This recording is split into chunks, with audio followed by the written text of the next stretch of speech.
Maya, c'est notre fille unique. C'est une petite fille solaire, très volontaire et qui depuis toutes ces années nous donne une véritable leçon de vie.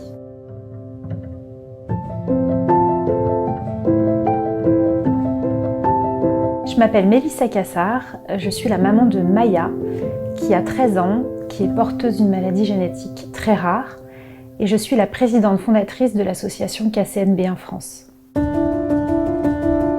Très tôt, elle a manifesté des signes de retard de développement et tout laisse penser qu'elle souffre de troubles autistiques. Jusqu'au jour où elle fait sa première crise d'épilepsie. Les crises deviennent mensuelles, puis hebdomadaires et pluriquotidiennes. On commence les traitements qui s'avèrent tous être un échec. En juillet 2016, une mutation a été trouvée sur un gène qu'on appelle le KCNB1. C'est une mutation génétique très rare, découverte récemment fin 2014 aux États-Unis. Très rapidement, on décide de se rapprocher de l'Institut Imagine, parce que c'est vrai que nous étions d'anciens Parisiens, donc nous avions connaissance de l'hôpital Necker, où Maya était suivie par le professeur Nabout. Et donc le professeur Iman Nabout nous encourage à trouver d'autres familles en nous expliquant que peut-être on pourra faire quelque chose. Et comme ça, nous arrivons à 8 familles. Et en décembre 2017, nous organisons la première journée de rencontre française au sein de l'Institut Imagine. Pour la première fois, en compagnie du professeur Iman Nabout, d'Edor Kabashi, de médecins et de chercheurs de l'Institut, nous avons l'espoir de pouvoir traiter, comprendre et guérir la maladie de nos enfants.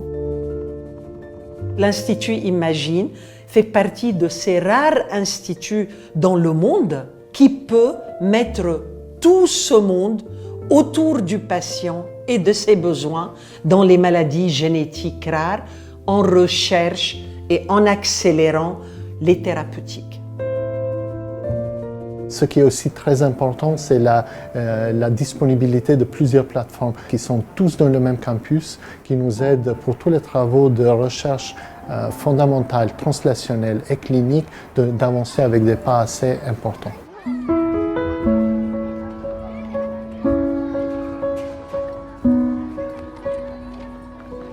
Maya fait partie des enfants les plus lourdement touchés et nous l'assistons dans tous les gestes du quotidien. Comme on dit souvent avec son papa, nous, on est les premiers aimants de Maya, en fait. On est ses aidants, mais surtout les premiers aimants.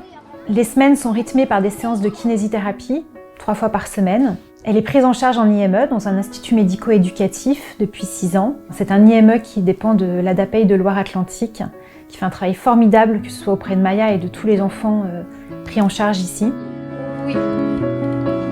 Très bien, Maya. Super. Jeanne, tu viens dire bonjour à nous ? Le fait de savoir que des équipes de médecins et de chercheurs travaillent sur la maladie de votre enfant, ça vous donne une force incroyable de continuer. Le quotidien reste lourd, il y a des jours où on est épuisé, mais de savoir qu'il y a ce programme de recherche en cours, ça vous donne des ailes. Aux donateurs, je leur dirais qu'en soutenant l'Institut Imagine, que c'est un véritable geste d'amour, de pouvoir donner pour sauver l'autre, pour le soigner. Et on aura toujours une infinie gratitude pour toutes les personnes qui viendront rejoindre le combat.